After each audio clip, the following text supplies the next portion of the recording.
Nabulaanan ni pambansang Bay Alden Richards ang isyong may anak daw siya sa pagkabinata. Nilinaw rin niya kung bakit siya tumakbo pagkatapos ng meet and greet niya sa isang mall. Ang Star Bites, hatid ni Aubrey Carampel.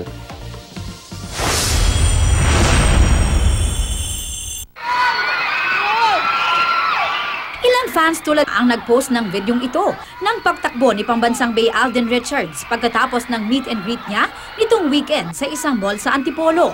Dinagsaraw kasi ang event at nang paalis na si Alden, dumami raw ang nag-umpukan sa daraanan niyang exit. Paglilinaw ni Alden, pinili niyang umalis agad para maiwasang magkasakitan ng ilang fans at para maprotektahan din ang sarili.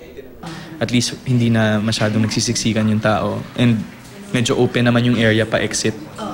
So that's the reason why, para hindi na lang masyadong magtagal yung ganong senaryo kasi baka mas marami pa yung masaktan that time kung hindi ko inalis yung sarili ko on that mob.